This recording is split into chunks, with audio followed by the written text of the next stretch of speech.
Bienvenidos y bienvenidas a nuestra cuarta jornada del Festival de Literatura Latinoamericana de Barcelona, Kilómetro América, organizado por Bibliotecas de Barcelona y Casa América Cataluña. Hoy comenzaremos entonces con el primer conversatorio, La Reconciliación, con Mariana Travasio, Laureano de Bat, ambos de Argentina, y moderado por Olga Jornit. Les recordamos que después tendremos la entrevista del día, que será al poeta, escritor Bruno Montané, y finalizaremos hoy con nuestra primera escritura en vivo en el marco del festival. Tendremos a 8 escritores compartiendo el ejercicio directamente con ustedes y cerraremos con la intervención de Jan de Amerik, el escritor que nos acompaña desde Haití y que también es rapero, y entonces cerraremos hoy también con mucha música. Simplemente 2 anuncios, los habituales que estamos haciendo en la semana, pero para que nadie se pierda de seguir disfrutando el Kilómetro América en toda su extensión. Tenemos habilitados, ya saben, estos buzones para colocar las preguntas a la tómbola, que como saben mañana esta tiene mucho protagonismo, y preguntas para cualquiera de los 3 autores que participarán mañana en la tómbola, Jordi Soler, Beatriz Bracher y Juan José Becerra. Tienen entonces las tarjetas en las mesas, en sus sillas también, escriban una pregunta y al buzón. Mañana las actividades, recordarles que son en el Museo de Historia de Barcelona y que hoy y mañana también estará con nosotros la librería No Leyu. ¿Cómo? Sí, en el Museo de Historia de Barcelona, en el BOR, Sala Maragués. ¿Sí? Libros. La librería No Leyu nos está acompañando con muchos materiales. Llévense, aprovechen los autores que están aquí para las firmas, el sellito. Y creo que esto es todo. Disfrutemos mucho la jornada.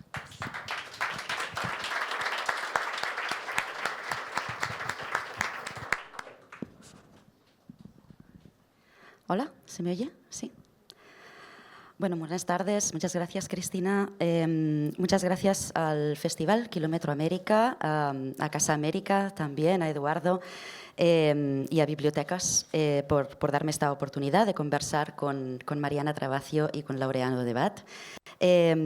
Solo decir un breve apunte que en esta mesa tenía que estar también en un principio Pilar Quintana, escritora colombiana, que por cuestiones personales pues no tuvo que regresar a Colombia y no ha podido acompañarnos, pero están sus libros allí en la librería No Leyu también.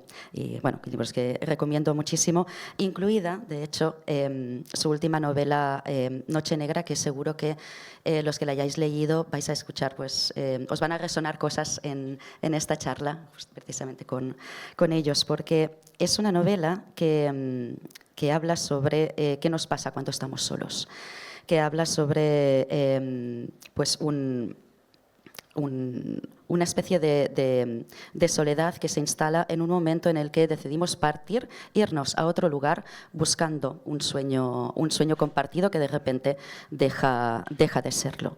Y en esta soledad pues se instalan todos los miedos, todas las grietas, las heridas de las que de hecho veníamos huyendo y las que queríamos dejar atrás. Y en este ir a otro lado buscando la posibilidad pues de otra vida, buscando la posibilidad de ser otro, de construirse en otro lugar. Y estos temas pues también son temas que atraviesan las novelas, los textos de Mariana y de Laureano. Y en ellos, bueno, de ellos vamos a hablar en esta mesa en torno al concepto de la reconciliación. La reconciliación, que es, bueno, es un concepto, es un deseo quizás más bien, ¿no? Una especie de, bueno, ya veremos si es una utopía quizá también, pero que es una palabra, además de hermosa, es una palabra que tiene una dimensión muy amplia, ¿no? Porque la misma palabra contiene tiempo, contiene un proceso. Desde el mismo prefijo ya nos está marcando que nos remite, digamos, a un momento anterior, a un momento en el tiempo en el que sí había una conciliación, sí había una pertenencia, sí había un vínculo. Y de repente, en algún momento, pues por algo, por lo que fuera, este vínculo se rompe, hay algo que se pierde, algo que deja de ser, algo que de repente pues deja de estar. Y el relato sobre el cual nos construimos, el relato que nos constituye, pues también de repente pues ya no encaja. y entonces ahí aparece pues, el deseo, aparece la necesidad, de hecho, quizás, de construir desde otro lugar, de volver a conciliarnos, ¿no? Y a conciliarnos con nosotros mismos, a conciliarnos con los otros, a conciliarnos con el entorno. Y en eso yo creo que estamos todos, ¿no? En eso estamos todos, en eso están también los personajes de vuestras novelas, los personajes también de los cuentos, los personajes de la novela también de Laureano, y en algún punto, digamos, de este proceso. Antes de entrar a los textos, hago una brevísima presentación de los autores, porque de hecho creo que no hace falta presentarlos, pero unos 4 apuntes. Mariana Trabacio es de Rosario, Argentina. Es escritóloga, porque he leído escritora y psicóloga. Es escritóloga. Escritóloga forense. Bueno, es escritora y psicóloga forense, que de hecho, bueno, pues algún golpe de timón se dio ahí, en algún momento en tu vida. Pasó su infancia en Brasil y actualmente pues, vive en Buenos Aires. Ha publicado cuentos, novelas, entre ellas Quebrada, de la que hablaremos hoy, y que es la historia de una mujer, Lina, que decide irse de su tierra, una tierra árida, donde solo hay piedras, donde ya no crece nada, una quebrada, y donde ya no queda nadie también, en cierta manera, para ella. Y se va, decide irse, romper con todo y irse. Y también hablaremos de un libro de relatos que se llama Me verás caer, que son relatos hilvanados, que es un libro de cuentos, novela quizás, ¿no? Está en esa línea, son relatos hilvanados, en el cual también encontramos pues, mujeres que están en algún punto de inflexión, en algún punto de este proceso que hablábamos antes, en el cual se incluye esta palabra, ¿no? Que contiene esta palabra reconciliación, en algún punto de inflexión en sus vidas, ¿no? Y Laureano de Bat es escritor, periodista cultural. Aquí no me ha salido, ¿ves? Es escridista igual, pero también.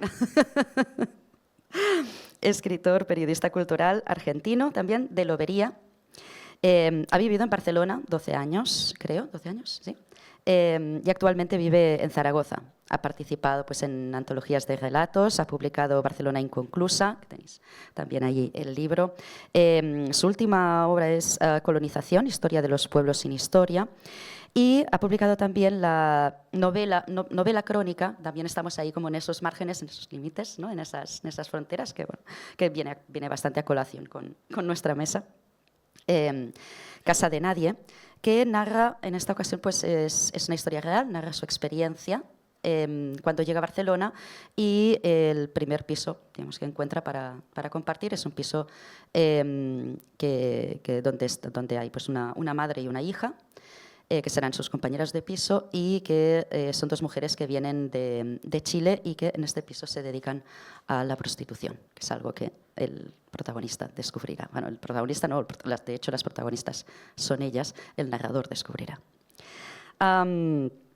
Bien, pues vamos para iniciar, digamos, esta charla, esta conversación.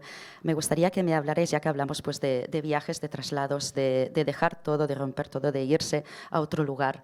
Me gustaría que me contarais un poco sobre vuestras experiencias respecto a eso, respecto a la migración, respecto al irse, que es en la idea quizás del lugar a donde se va, que se construye en cierta manera como si fuera un mito, y después, una vez hemos llegado, de repente el lugar que se ha dejado, que era el lugar del que veníamos, ¿no? Que tiene que irse reconstruyendo también a través de la memoria, y hay 2 relatos como míticos ahí en los 2 lugares. Me gustaría que me contarais un poco de vuestra experiencia.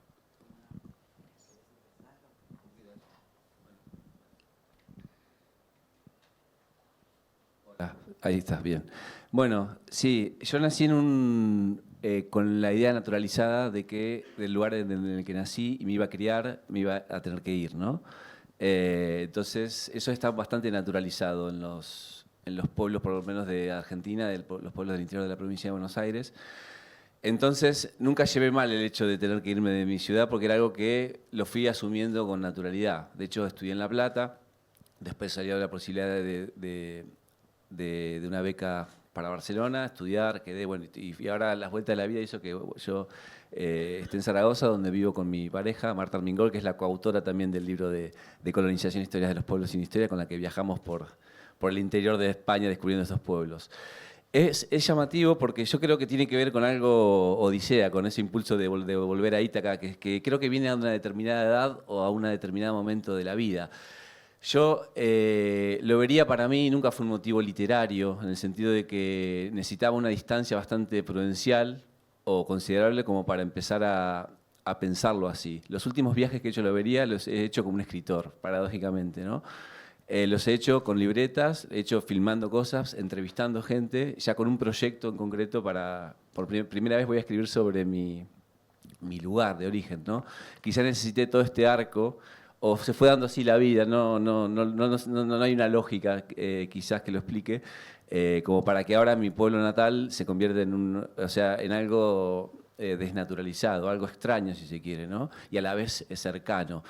Un poco la historia de Casa de Nadie es eso, porque Casa de Nadie, yo viví en esa casa en el año 2010 y la novela salió en 2022. O sea, tardé entre que la de escritura fueron unos 7 años, 8. O sea, necesité un montón de tiempo para procesar esa historia, para asumirlas como personajes, a mis 2 compañeras de piso, que eran mis amigas, y para estar a la altura, digamos, de la historia que había vivido, ¿no? Entonces un poco también vista como un viaje, ¿no? El hecho de haber salido de esa casa y haber vuelto desde la literatura. Un poco, no sé si respondo a tu pregunta, pero un poco eso es lo que me está pasando ahora concretamente con mi lugar de origen y lo que me pasó en ese momento con Casa de Nadie. Hola, buenas tardes a todos y a todas. Primero me gustaría agradecer enormemente a Bibliotecas, a Casa América, a Eduardo Ruiz Sosa, a Cristina Osorno, a todo el equipo maravilloso que organizó y con tanta dedicación y con tanto amor este festival que nos reúne, que nos permite algo fundamental en los tiempos que corre, que es escucharnos, dialogar, encontrarnos. Así que mi gratitud infinita por esta posibilidad. Dicho esto, Olga, de mi corazón, para responderte, pues sabes que para mí tu pregunta es algo que está en mí, aún vive como en estado de pregunta, ¿no? Mi caso es un poco singular porque yo emigré sin decisión propia. Tenía 2 años cuando mis padres se instalaron en San Pablo, en la calle 70. Y a esa edad no se tiene todavía que añorar, ¿verdad? No tenés a veces, bueno, en este caso, ni siquiera a veces una lengua que añorar. Entonces, es raro. Y esto termina como hilvanándose en preguntas que creo que después nos atraviesan toda la vida. Te escuchaba recién, Laureano, ¿no? ¿Dónde es la casa? ¿Dónde es la casa, no? ¿Cuál es? ¿Dónde queda eso? Casi como un lugar mítico. Y en permanente construcción, en todo caso. Le contaba hace un ratito a Laureano, justo, que cuando mi madre regresa a la Argentina, a su Buenos Aires natal, digamos, ella dice, volvimos, ¿no? Y yo pasé gran parte de mi vida diciendo, no, en tal año volvimos a la Argentina. Y un día, hace no mucho tiempo, le digo, mamá, yo no volví, yo no me había ido. Digo, es como, yo en realidad me fui de Brasil, que fue mi patria de la infancia, ¿no? Entonces, esta pregunta que todavía reside en mí en estado de pregunta, yo suelo contestármela ahora como que yo decidí enraizar en la lengua, ¿no? Elegí el castellano y fue una elección de escritura. Entonces, me encuentro que mi casa hoy está en esta lengua que estamos charlando, ¿no? En la que estamos charlando ahora. Eso. Y ahí también, porque claro, también te dedicas a traducir, ¿no? Y también traduces del portugués.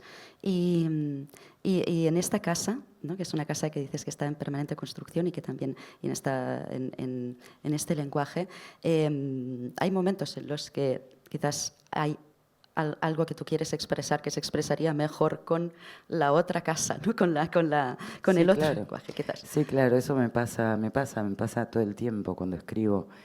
De hecho, cuando empecé a escribir en castellano, se me filtraba el portugués, por ejemplo. Y en esos espacios maravillosos que yo reivindico inmensamente, que son los espacios de escritura conjunta con otros, los talleres de escritura o mis compañeros, mis compañeras me decían, esto no es castellano, esto no es castellano, esto no es castellano, me lo iban como marcando. Entonces me fueron como un poco depurando, ¿no? Claro. Pero sí que se me mezclaban. Y como toda lengua, porque además acá tuvimos la dicha de escuchar un poco de catalán, un poco de francés, un poco de portugués con la querida Beatriz allí, que bueno, son lenguas hermanas, pero que nos permite justamente esto, ¿no? Como abrevar también en esa riqueza. Y como a la hora de escribir, lo primero que aprendemos es que la lengua, cualquiera sea que elijamos, porque además lo primero que me parece que tenemos que hacer es apropiarnos de una lengua. Sin embargo, a poco que te apropias de una lengua, te das cuenta que en el campo de la literatura esa lengua es sobre todo insuficiente, ¿no? Y que escribir es ante todo, como decía el querido Bolaño, una disposición al fracaso, porque sabés que lo que querés nombrar no es nombrable y por lo tanto tu lengua es absolutamente insuficiente. Y entonces a veces querés echar mano de esas otras lenguas que te acompañaron y haces alguna trampa, pero sin embargo siempre resta aquello que no se ha dejado decir, ¿no? Que como decía Duras, es la piedra, el resto que te permite iniciar el nuevo texto, ¿no? La escritura es profundamente metonímica, ¿no? Es un poco como el deseo, está siempre un poquito más allá y por suerte, porque si pudiéramos decirlo todo, acaso ya no escribiríamos, porque ya todo habría sido dicho, ¿no? Claro, claro. Para entrar en vuestros textos, en Me verás caer, en Quebrada, en Casa de nadie, en la lectura y releyéndolos, ¿no? Y también pues, para preparar esta mesa, encontraba pues, bastantes puntos en común, conexiones entre las historias, pero sobre todo empezando por el hecho de que todas las historias están protagonizadas por mujeres, mujeres que, como decíamos, mujeres que se van, que deciden, pues que están en el proceso quizás de decisión de irse o que se han ido ya, ¿no? Mujeres que están en una situación, de cierta manera, pues de desarraigo, de incertidumbre, de fragilidad, de precariedad también, no solo en lo material, también en los afectos, ¿no? También en los vínculos. Y que, de alguna manera, yo creo que, a mi entender, pues, de una manera muy valiente, deciden que ya no deciden romper con esta vida que tenían y deciden irse a otro lugar, deciden de alguna manera pues dejar de cargar con esta cruz, ¿no? Que se supone que les ha tocado y que pensando, de hecho, el personaje de Lina deja a su marido, a Relicario Cruz, no precisamente, deja la cruz justamente y además la Relicario, la cruz, va detrás de ella después, ¿no? Y la sigue después, o sea, con todo lo simbólico que puede llegar a tener eso, ¿no? Pero en cualquier caso, vuestras también, o sea, no solo Lina, pero también las protagonistas de tus cuentos o las protagonistas, Sonia y Jimena, de la novela de Laureano. Hay una tensión entre estas mujeres, por ejemplo, y el mandato social. Hay una tensión, una especie de promesa incumplida. Queríais trabajar precisamente estos temas, ¿no? de esta especie de prometernos que iba a pasar algo, que íbamos a estar bien, incluso que íbamos a ser felices, ¿no? Y verlo desde la perspectiva femenina. Estoy azorada de algo que acabas de decir, o de todo lo que dijiste, pero dijiste íbamos a ser felices, ¿no? Y ese es exactamente el punto donde me detuve al escribir el Me verás caer, ¿no? Me verás caer Bueno, Me verás caer son unas mujeres que no son precisamente jóvenes, están en una edad bastante madura ya de sus vidas y todas ellas, como bien dijo Olga, en puntos de inflexión, en puntos de quiebre. No sé muy bien cómo transmitirlo, pero digamos, supongamos que en un momento de la vida o que todos los días de nuestras vidas nos vendemos un argumento, nos inventamos un relato para salir de la cama, ¿verdad? Nos creemos una historia, nos ponemos una máscara, ¿no? El famoso, el ser persona, el personar, el ocupar el lugar de un personaje que nos permite entonces abordar una vida, esa que nos creamos en un determinado momento. Las crisis vitales son precisamente cuando esas historias que nos vendimos, esos personajes que encarnamos, esos lugares que recorrimos, en algún momento es como si se agotaran, ¿no? De alguna manera como si ya no rellenaran ese hueco, como si ya no alcanzaran en tanto que argumento para salir de la cama. Allí es donde tenemos las famosas crisis vitales, que cada quien las tendrá a las edades que pueda y quiera. Hay quienes desgraciadamente mueren sin tener ninguna y eso es muy triste, porque creo que esas crisis vitales son las que nos permiten encontrarnos con las preguntas, ¿no? Y fundamentalmente con una pregunta que se abre en torno al deseo, ¿no? Bueno, en realidad yo qué quería, o bueno, etcétera. Entonces, como dije recién, son mujeres ya grandes. Hay algo que a mí me parece profundamente angustiante al mismo tiempo que luminoso, que es cuando se es muy, muy joven, esa pregunta por el deseo sí es que emerge, porque vos trajiste lo de los mandatos, ¿no? Entonces creo que esa tensión entre la pregunta por el deseo, en los graciosos casos en los que esta pregunta es habilitada, que uno se la habilita y se la hace a temprana edad. En otros casos hay juventudes que simplemente se dedican a cumplir el mandato, pero cuando uno se la hace, digamos, vos muchas veces entras en tensión porque hay un mandato que a lo mejor te dice no. Bueno, a ver, cuando venía en el avión para Madrid me encontré con una señora que estaba muy triste y que me decía que venía a Madrid a visitar una hija. Lo traigo como ejemplo porque... Entonces, le digo, pero ¿qué es lo que te entristece de que tu hija viva en Madrid? Pues que no está siguiendo con la fábrica que tenemos de aceros en la provincia, no me acuerdo de cuál, y le digo, pero déjala hacer, ¿no? Como, bueno, entonces esta madre venía con todo el peso de que la hija no había cumplido ese mandato, por ejemplo. Bueno, entonces, en efecto, estas mujeres son mujeres grandes, pero que no tienen aquel horizonte allá lejos, ¿no? Donde vos sentís que un poco sos inmortal y lo tienen mucho más cerca, más pegado a las costillas.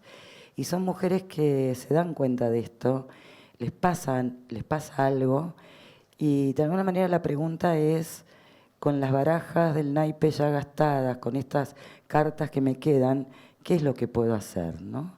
¿Y qué es lo que quiero hacer con esto? Y algunas se autorizan a ciertas cuestiones.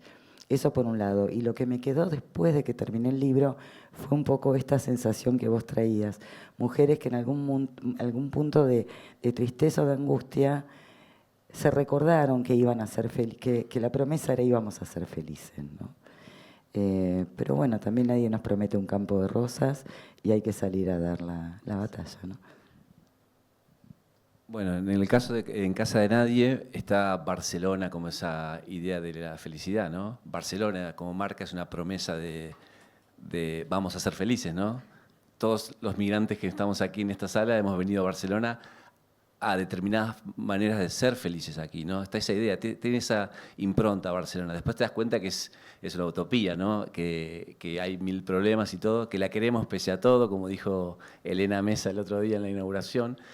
Y lo que dice aquí Mariana de las mujeres de Me verás caer es el claro ejemplo de lo que pasa con Jimena, la mamá de Sonia, que también supongo que en un determinado momento en su cama le hizo un clic en la cabeza, ya grande, yo cuando la conocí tenía 52 años, y ella deja a 5 hijas, bueno, 4 hijas porque su hija se había venido antes, un marido que la golpeaba y la maltrataba, había sido criada en una familia tradicional de Chile, para ser la perfecta católica, la perfecta ama de casa, la mujer bella y obediente. Y rubia. Y rubia, claro, y inmaculada de todo, y se cansa, se agota. Pero para eso fue necesario el empoderamiento de su hija mayor, Sonia. Sonia viene, cada una huye o buscan la felicidad por diferentes motivos. En el caso de Jimena, claramente es para romper con el mandato familiar y poder vivir una juventud que nunca pudo vivir, ¿no?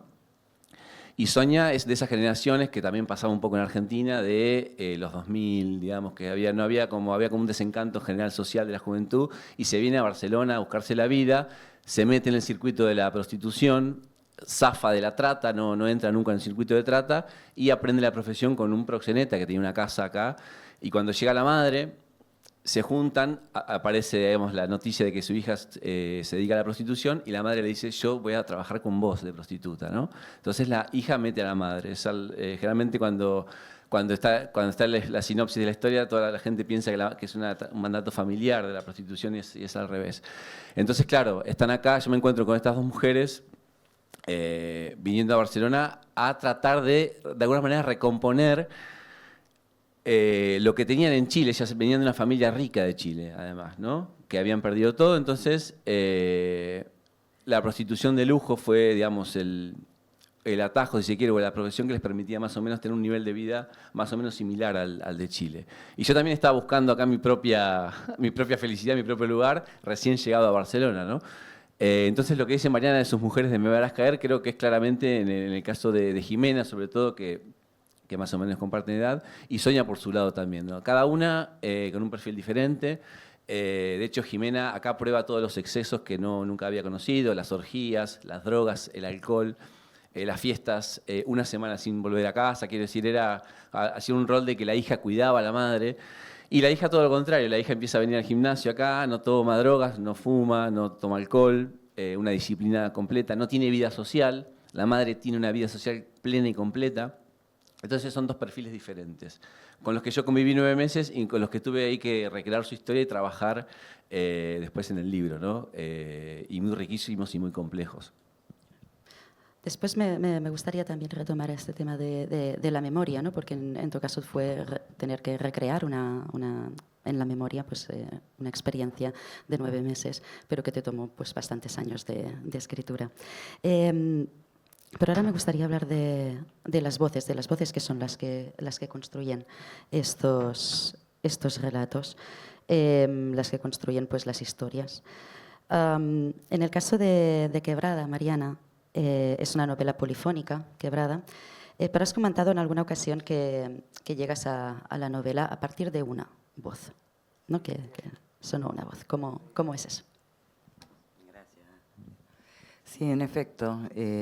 Bueno, debo decir que yo nunca escribo con un plan, ¿no? Es decir, que nunca sé qué es lo que va a pasar en el mientras tanto de la escritura, no tengo la menor idea de lo que va a salir, y en efecto, Quebrada nace de la voz de una maestra rural, que en la vida real se llamaba Ida, es una nota periodística que leo en el diario, y me encantó el fraseo de la voz de esta maestra.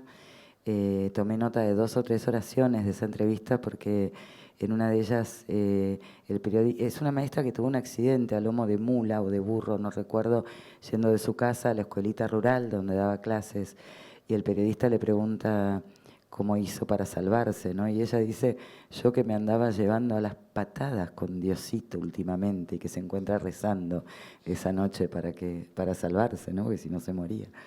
Entonces, bueno, esa oración y alguna otra que ya le dicen, ¿cuánto tarda usted de la casa a la escuela? Y ella dice, se echan 2 días o 4, según los vientos, ¿no? Entonces, a mí me pareció que la voz de ella traía un paisaje, ¿no?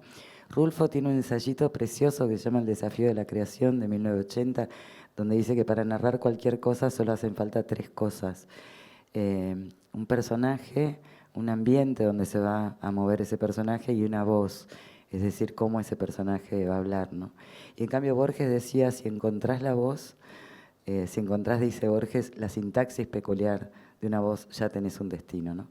Y a mí me pasa un poco eso, cuando encuentro una gramática o una sintaxis peculiar que me interesa seguir, para mí ya está todo, ya lo veo todo en 3D, no sé quién está hablando, dónde está, qué puede hacer y qué no, qué puede pensar y qué no, qué puede decir y qué no. Así que Quebrada nace de la voz de esta maestra que se llamaba Ida. Sí. Uh-huh. Pero a la vez es una novela polifónica y también en los cuentos, las historias de las protagonistas se completan también con las voces de otros personajes. Entonces me preguntaba si había una voluntad de demostrar que incluso el relato personal no puede construirse desde una sola voz, que tiene que construirse también a partir de las voces de los otros, ¿no? Que también nos cuentan los otros. Me preguntaba si había una voluntad de demostrar eso, precisamente, en esta polifonía, como la historia de Lina, por ejemplo, en Quebrada se acaba completando, pero o sea, sabemos que es lo que le va a pasar a Lina después, en la segunda parte, a partir de otra voz, es otra voz, ¿no? La que está narrando. Y en los cuentos también pasa eso. Sí, es cierto, tenés razón. Bueno, yo no quiero desilusionarte de más, Olga, pero eso obedece exclusivamente a problemas literarios que había que resolver al interior del texto. Es decir, había que narrar unas cosas. La primera persona, por ejemplo, en la novela anterior, Como si existiese el perdón, está enteramente narrada en primera. Lo que pasa que, bueno, la primera persona, si bien la literatura, y es algo que a mí me encanta, es un territorio de absoluta libertad que te permite hacer realmente lo que querés, y es muy generosa en ese sentido. Pero es verdad que cuando querés, te encontrás como que ya estás narrando algo, ya está el personaje en 3D y no puedes hacer lo que se te ocurre. Bueno, a veces una primera puede resultar insuficiente y necesitas de otras primeras, como en el caso de Quebrada, o a veces de la mezcla de alguna primera con una tercera, como en el caso de Me verás caer, pero obedeció a necesidades meramente narrativas, en este caso. Narrativas. Igual sí, puedo decir cosas bonitas, como que por el camino Lina se encuentra con unos personajes muy solidarios, por ejemplo, y que no lo son y que tanto creo con Relicario. hondamente en eso, sí, sin dudas, en la necesidad de la ayuda de otros, ¿no? Por ejemplo, lo podemos pensar en este estudio antropológico que encontraba los cadáveres prehistóricos con el fémur soldado, ¿no? Hay que encontrar un fémur soldado por el camino, así como Lina y Relicario se encuentran con algunas almas gentiles por el camino. Implica que un otro se quedó a tu lado cuidándote, ¿no? Porque si no el cadáver queda con el fémur roto, de manera que creo hondamente en esa necesidad, pero específicamente la polifonía vino de la mano de problemas narrativos. Y en tu caso, Laureano, de hecho en Casa de Nadie sí que hay un narrador que de hecho eres tú mismo, porque así te presentas al principio de la novela, y que narra una cotidianidad desde una posición en algún punto, pues incluso desde una posición de observador, aunque esté participando en cierta manera, porque vive allí, porque son sus compañeras de piso. Y es un narrador testigo que a mí me llamaba muchísimo la atención, porque en ningún momento se permite quizás ni siquiera elucubrar qué es lo que deben estar sintiendo los personajes, las protagonistas, qué es lo que deben estar sintiendo Sonia y Jimena. Incluso tampoco entra mucho en qué siente él, ¿no? Bueno, viviendo en esta casa, ¿no? donde aparecen los clientes y tal, se van, incluso a veces cenan, los clientes se quedan a cenar y él cena con ellos. Entiendo que hay, de alguna manera, pues una especie de pacto previo, ¿no? en esta posición del narrador, en no entrar en esta distancia. Y me gustaría saber cómo ha sido el trabajo con esta voz, porque hay mucha contención en esta voz. ¿Cómo ha sido trabajar y construir esta voz? Bueno, yo adquirí la magnitud de la historia, nunca la adquirí completamente, pero mucho mejor cuando empecé a leer parte de la inacabable e inabordable tradición de la literatura sobre prostitución, ¿no? Y la gran mayoría, por no decir casi toda, hace justamente lo contrario, ¿no? Se mete, juzga, generalmente casi toda escrita por hombres, entonces juzga desde el lado de la cosificación o desde el lado de la idealización bíblica, si se quiere, ¿no? La salvación y todo eso. Yo quería evitar todo eso a toda costa porque no me interesa, moralmente no soy así. Y fue un pacto, de hecho, conmigo mismo, porque ellas siempre estuvieron al tanto de que yo iba a escribir sobre su historia. De hecho, bromeaban les cae un escritor que puede escribir su historia, ¿no? De hecho, ellas, cuando empiezan a contar su historia, alcanzan también una dimensión de la historia, que la historia que ellas encarnan es única, ¿no? Que no es común, ¿no? Cuando empiezan a contarme eso, cuando se encuentran con un compañero de piso que las quiere escuchar y me cuentan esa historia. Y después estaba por el tema de que yo estaba escribiendo sobre dos mujeres y su cuerpo, ¿no? Y uno trata de, cuando escribe, de emular de alguna manera a los escritores o a las escritoras que le gustan, ¿no? Y a mí la literatura, el arte que me gusta es el que no incide en el espectador, ¿no? Que no manipula moralmente al espectador, al lector, y que me deja lugar a que yo pueda dar mi punto de vista y reescribir eso. Entonces esa fue la idea, de que el narrador no se meta moralmente. No se meta se meta en el interior o elucubra algunas cosas, pero mínimas, para que el lector lo haga, ¿no? Dar elementos, dar herramientas, dar pistas para que el lector lo haga, y a su vez, como la historia trata de recrear estar en presente esos 9 meses, la parte que aparece el narrador, de alguna manera también la idea era que el lector descubra conmigo, vaya viviendo conmigo en esa casa, forme parte de esa casa, ¿no? Tenga como una ventana, sea como un voyeur del camerino de la prostitución, si se quiere, no del sexo. Porque otra cosa también que descubrí en parte de esta tradición literaria de la prostitución es que la parte de los camerinos de lo que no es el sexo no estaba muy contado. Y yo fue lo que casualmente viví de pura casualidad, ¿no? Entonces fue también un territorio apto para investigar, para aprovechar narrativamente, para aportar a esa tradición. Entonces eso es... Después el feedback que tuve de los lectores fue diverso también, porque hay gente que leyó la misma escena riéndose a carcajadas y otra con pánico, ¿no? La misma escena. Entonces, de alguna manera, en cierto punto fue efectivo, quiero decir, ¿no? Por lo menos si a 2 personas les pasó con la misma escena cosas completamente diferentes, me parece que está bien, no sé, esa era un poco la idea, ¿no? Después está lo de las voces de ellas, ¿no? Que también es... También que de hecho, incluso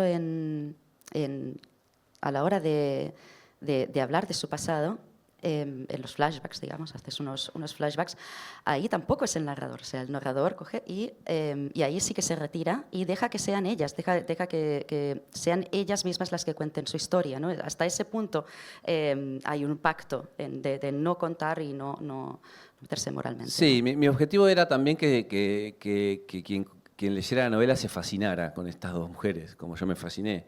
Y pudiera decir, bueno, me gusta con el camino que va esta, por el camino que va la otra, no sé, que se fascinara de esta manera. Entonces la idea fue recrear sus voces. Yo no las grabé. En un momento, yo empiezo a vivir con ellas y al mes y medio más o menos empiezo a pensar, o 2 meses, empiezo a pensar esa convivencia como un proyecto de escritura. Claro, ¿cuándo empiezas a porque tomar al principio notas? yo contaba, sí, a los 2 meses, o sea, porque yo contaba esto y estaba tan metido adentro que la gente yo me decía, no podía creer lo que yo le estaba contando, lo que vivía en la casa. Quiero decir, claro, mis compañeros estaba cursando el máster de creación literaria, que hay muchos que cursaron, y aparece ahí un poco las aulas de la Pompeu Fabra en esos años. Y claro, entonces cuando uno exterioriza, cuando uno cuenta cosas, desnaturaliza un poco, se va, cuando se encuentra con nosotros y los otros le dan un poquito esa dimensión nueva, ahí empecé un poquito a darme cuenta, y eso sumado a que ellas empezamos a tener confianza y me empiezan a contar su historia, de dónde venían y todo, y cuál es el pasado de cada una, cómo eran en Chile, cómo eran acá. Entonces, y empecé a ver también cuando empiezan a venir los clientes, ¿no? Y la dificultad que es narrar 9 meses en una casa que pasaba mucha gente. Cómo seleccionar quién entra, quién no, ¿no?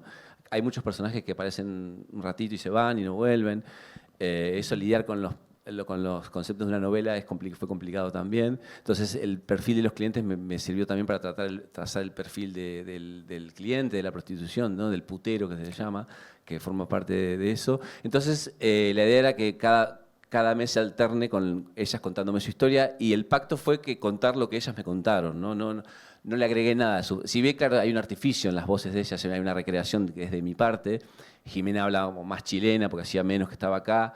Sonia habla entre un chileno y un castellano de acá de Barcelona, ¿no? Que a mí mismo también se me permea, sobre todo en la escritura, ¿no? Sí. Después de tantos años. Sí. Entonces un poco fue eso. Pero el pacto fue contarlo, que aparezcan esas voces recreadas, claro, con la literatura, pero no agregar ningún dato que ellas no me contaron, porque quedaba bien y cerraba y cuadraba mejor.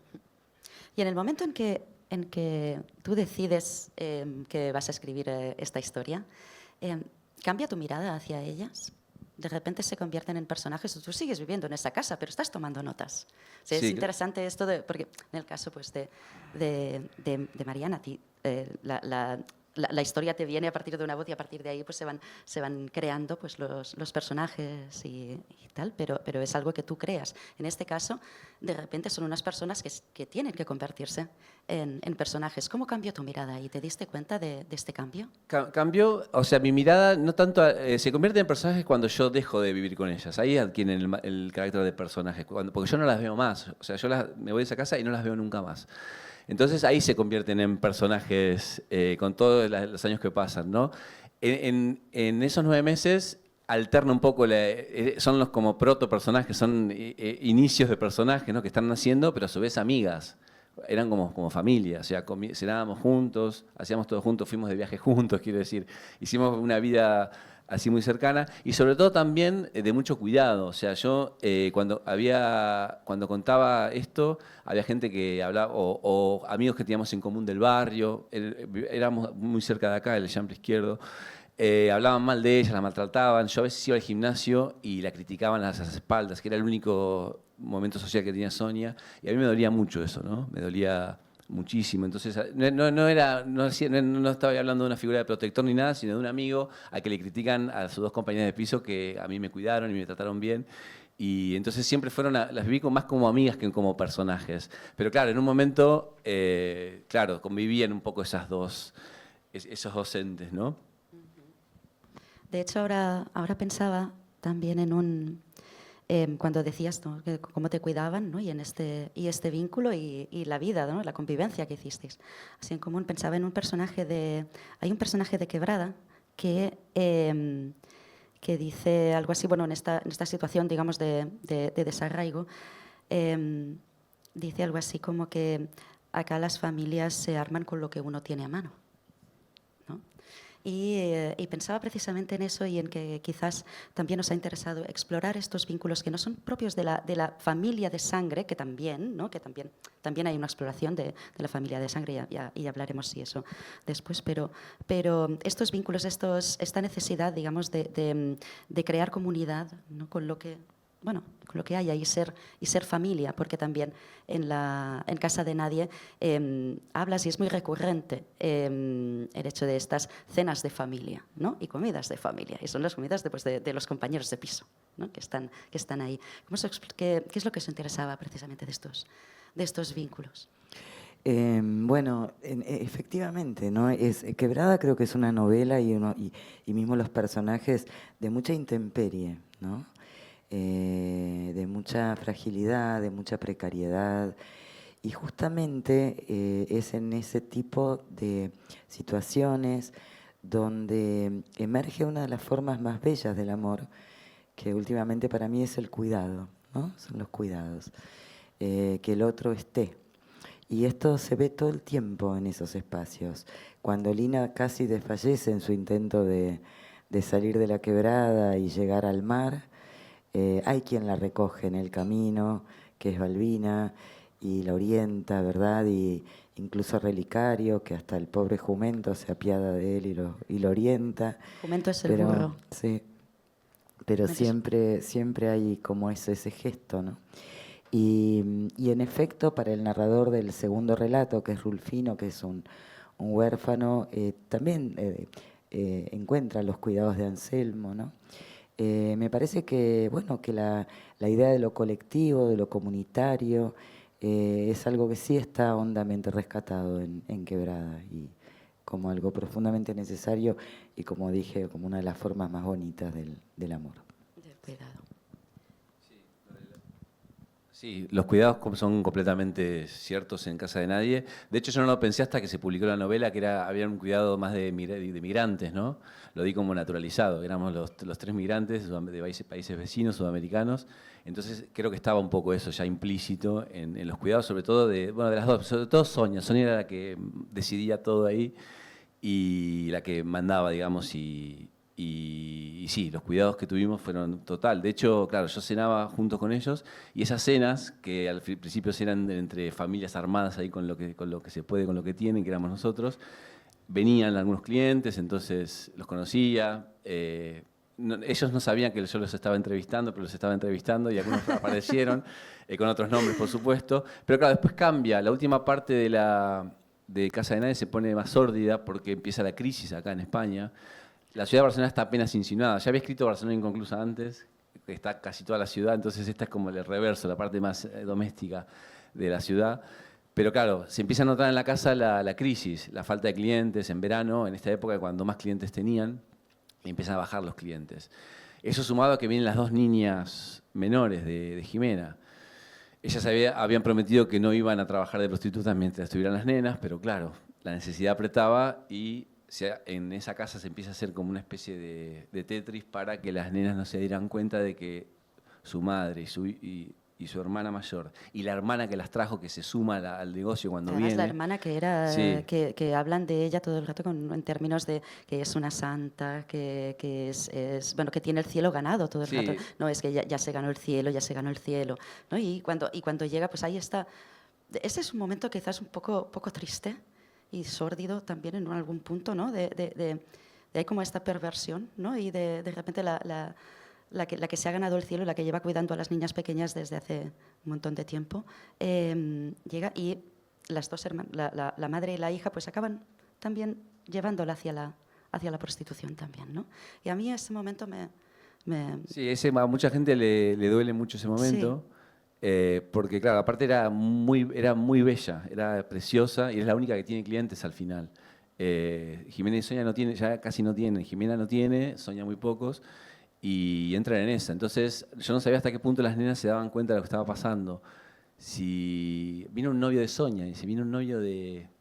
No me acuerdo el nombre de la hermana del medio ahora. Bueno, los veían como que eran novios, ¿no? Que estaban en la habitación con sus novios. la Gise, ¿no? La Giselle. Entonces ahí ya adquiere otra dimensión en la familia. Ahí está la familia de ellas, empiezan los cuidados de ellas, y yo de alguna manera ahí empiezo a sobrar, claramente, ¿no? Con mucho cariño y todo, me invitan a que, claro, yo me tengo que ir de esa casa. Yo estaba muy bien con ellas, yo me hubiera quedado a vivir más tiempo, no era que vivíamos en una casa que era un caos para nada, una casa muy ordenada, muy limpia, ellas hacían su trabajo, yo estaba en mi habitación daba un convento de monjas. Eso es verdad, o sea, parece un recurso barato ¿no? Y efectista, pero es así. Es Valencia y Enrique Granados, lo pueden ver, de las carmelitas descalzas, creo que no, bueno, sí creo que son carmelitas descalzas, no importa. Pero bueno, entonces ahí ya se empieza a cuidar, necesitan cuidarse entre ellas, lo entiendo perfectamente, y yo me tengo que ir, me tengo que mudar de esa casa. Y hay una escena que la ralentizo en Casa de Nadie, que es la última vez que la veo a Sonia, porque yo me voy de esa casa. Vuelvo a verla a los 3-4 semanas y es una casa completamente diferente. Es que en esa escena precisamente, que es una escena fragmentada y ralentizada en el tiempo, atraviesa todo el libro, en esa escena precisamente es donde yo he visto más al narrador. Sí, donde he podido entender qué es lo que siente, donde se ha mostrado más, y ha mostrado como una decepción, ¿no? Un no, como no reconocer a la persona, ¿no? A esa compañera de piso que habían llegado incluso a ser amigos y de repente como no reconocer. Sí, eso es lo inexplicable también de la vida, de la ficción, de todo. ¿Por qué Sonia, pocas semanas después, ya me trata de otra manera? Nunca lo supe.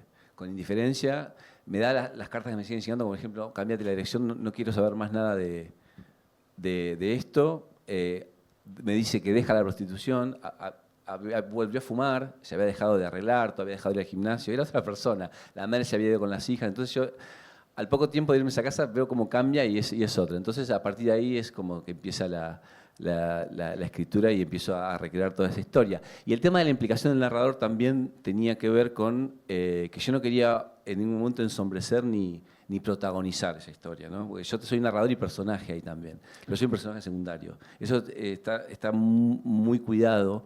Que en ningún momento, porque históricamente en la novela que aparecen prostitutas, el narrador se mete mucho, se mete en sus cuerpos. Entonces, la idea del narrador es que se meta lo mínimo posible, que tenga claro el lector siempre que las protagonistas son ellas y que yo estoy de alguna manera contando, mostrándoles la historia y que ellos decidan a ver qué es lo moralmente reprobable o no, en esa historia, en esa casa.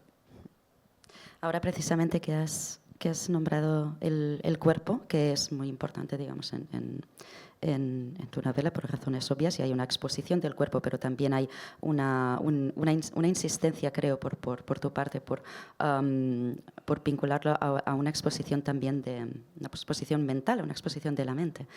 Y bueno, los dos personajes pues se enfrentan a ello de distinta manera. Pues Jimena pues, bebe y toma drogas y Sonia pues va al gimnasio, muchísimo. Que es otra manera también de anestesiarse, digo. Pero existe un elemento que es el cajón de los medicamentos y a que además tú le has dado una importancia en la novela. Y porque cada capítulo, o sea, dentro de los capítulos hay unos mini capítulos, en algunos, pequeñitos que se llama Vademecum, ¿no? Y aquí entra todo el tema de la medicalización también, o sea, que hablábamos antes de los cuidados, pero entra el tema de la medicalización y de la anestesia, ¿no? De dos personas pues, que intentan no sentirse el cuerpo. Y recordaba también el cuento el último cuento de Me verás caer, donde también se habla hablábamos antes de unos cuidados buenos, digamos, pero donde también se habla de los cuidados, pero desde una parte más cruel y desde una medicalización también, ¿no? Entonces ahí creo que hay de eso, que hay de esa denuncia, digamos, respecto al, bueno, de esa especie de anestesia, ¿no? De anestesiarnos de la realidad, digamos, en la que estamos viviendo. Tú tenías una idea muy clara de que estos capítulos, este vademecum, digamos, que funciona estructuralmente, pero que en el fondo viene a simbolizar de alguna manera esta anestesia de los personajes que querían anestesiarse, ¿o no? Sí, bueno, el cajón donde guardaban los medicamentos era como un ambiente de la casa, de lo grande que era y de lo lleno que estaba. Ellos tenían ellas tenían un cliente médico que les daba recetas y de alguna manera lo que quise reflejar con eso era la sociedad automedicada, ¿no? que vivimos, la automedicación. Se tomaban desde Valium hasta pastillas para vitaminas para el pelo, quiero decir, en esa gama de todo. Y a mí siempre me causó mucha curiosidad los textos de los prospectos médicos, los vademecum, las contraindicaciones, todo, que no sé quién las escribe. Me gustaría trabajar de eso, que me contrate para escribir, ahora lo debe escribir la IA, pero dice cosas absurdos, parece que se autoparodian. Entonces un poco era trabajar sin caer en la obviedad de decir toman pastillas todo el día. Me gustaba que haya como un continuum en la novela, mostrarlo como que esto era habitual y que haya como una sección en cada mes. El lector en un momento y está como en diferentes lugares de cada mes, ¿no? De la novela. En un momento, sabes que hay, el narrador va a hacer una pausa y hay un narrador ahí como neutro que va a hablar de una pastilla y a su vez esa pastilla va a hablar digamos, de lo que el efecto que causa y a su vez un poco la historia va a hacer literatura sobre esos medicamentos. Mientras estaba escribiendo estaba leyendo las partículas, bueno, entre todo lo que leía, las partículas elementales de Houellebecq, que hay capítulos que arrancan con una especie, que después lo hace Labatut en Un verdor terrible, pero que hay capítulos que parecen ensayos y ¿qué tiene que ver con la novela? Y lo engancha enseguida, entonces un poco esa estructura, leer a Houellebecq de casualidad me ayudó un poco a darle forma a ese vademecum que forma parte de la casa también, y toda esa cosa de los blísteres, toda esta cuestión del marketing, del packaging de los medicamentos, esa estética que hay alrededor de la medicina también, que es muy sórdida y muy cruel también, ¿no? Eso también me interesaba. Y adelante. El otro día hablábamos precisamente del cuerpo y hiciste una reflexión que me pareció muy, muy, muy interesante, y es que dijiste que a veces nos olvidamos que se escribe desde un cuerpo. Y de hecho, pues en la creación de Me verás caer está muy atravesada por una experiencia de cuerpo. Me gustaría, pues para cerrar, que hablaras un poquito de eso. Sí, cómo no. Bueno, cuando hay tiempo, Eduardo, ¿cuánto tenemos? Dame la cantidad de minutos. No, podemos hablar de 7 temas más, Olga. Bueno, no, es que estábamos en la terraza de la querida Sandra, aquí presente, pasando una gran noche con una hermosísima luna y una estrellita por ahí, un lucero. y estábamos hablando de esto, de no, yo tenía la sospecha, siempre me pareció que las condiciones materiales de producción intervienen en los textos. Esto lo tuve presente siempre, pero lo que le contaba a Olga esa noche es que nunca había sido tan consciente de qué tanto interviene el cuerpo en la escritura como a partir de la escritura de Me verás caer, de este libro de cuentos que escribo. Cuando terminé de escribir Quebrada, me quebré una rodilla, fui operada y eso me llevó a estar 6 meses postrada en una cama. Entonces, acostada en una cama, escribí Me verás caer y le decía a Olga, mira, la verdad es que es rarísimo porque nunca había escrito un libro ni en posición horizontal ni ingiriendo opiáceos, ahí volviendo al... Me verás quebrada. Me verás quebrada, bueno. Por supuesto que cuando terminé Me verás caer me caí y me rompí otro hueso de la misma pierna. Es que la literatura la carga el diablo, La- realmente. O sea, hay que ir muy... Bolaño cuida- decía, es peligrosísima Hay la que ir con literatura. cuidado con los títulos. Estoy escribiendo 2 novelas que van a ir sin título directamente, por las dudas. Por las dudas, Sí. Bueno, pero bueno, la cuestión es que, claro, y no fui consciente tampoco de esto durante la escritura del texto, sino durante el proceso de edición del texto con mis editores. Un día yo estoy en Buenos Aires, Curro Llorca, de La Dorada Amada, Las Afueras, estaba en Barcelona, y estábamos editando el último cuento justamente y empezamos a intercambiar mensajes por WhatsApp. Y Curro me dice, Mariana, ¿qué hacemos con esta coma? Y me manda un párrafo. Entonces yo digo, ay, Curro, haz lo que quieras. Si te molesta la coma, sacala, qué sé yo, no importa. Entonces al rato me entran 7 mensajes de Curro. Y dice, no, Mariana, pasa que si la saco se cae el párrafo. ¿Cómo, Curro? Me dice, y entonces me copia 7 posibilidades para esa coma con distintas posiciones. Entonces yo las leo todas y le digo, ay, tenés razón. Bueno, dejala donde estaba la coma, no la vamos a sacar. Porque... Bueno, pero a raíz de la experiencia de edición del texto con Curro, me di cuenta de que la respiración de ese texto, la puntuación de ese texto, de ese último texto, tenía que ver con algo muy material y muy concreto, que era que cuando escribí ese texto, me habían suspendido los opiáceos y yo estaba muerta de dolor físico, y no sé si a ustedes les pasa, pero si ustedes pegan una patada en la pared y se rompen el dedo meñique de un pie, la respiración que van a tener es entrecortada, ¿verdad? ¿Viste? Es como una cosa así. Entonces, bueno, ese dolor físico que se transmitía a mi respiración quedó marcada en el texto, a punto tal de que después no lo pudimos editar, por ejemplo. Entonces, este tipo de percepciones, claro, no es frecuente tenerlas. Lo mismo me pasó, lo mismo vi a posteriori con el segundo cuento del libro que se llama ¿Dónde está Montes?, que es una señora que está muy, pero muy enojada con el esposo, y es una diatriba ese cuento, ¿no? Y esa emoción, ese enojo, ese nivel de diatriba lo tenía yo con mi médico en ese momento, porque había habido una complicación con la operación y me acababa de decir que iba a tener que estar en vez de 1 mes de recuperación 6 meses. Yo estaba muy enojada. Y enojada escribo ese cuento y sale, ¿qué sale? Sale una mujer muy enojada, ¿no? Digamos, no es autorreferencial, pero digo, las cosas que se filtran en la escritura. Y después de hablar contigo esa noche en la terraza de la querida Sandra, ¿sabes qué me quedé pensando? Que Quebrada, con Lina, que le dice relicario, me voy, que igual cuántas veces hemos tenido que decirle al otro, bueno, y vos lo has hecho, ¿no? Pero me voy, ¿no? Me cansé, me voy. Pero era plena pandemia y estábamos todos encerrados.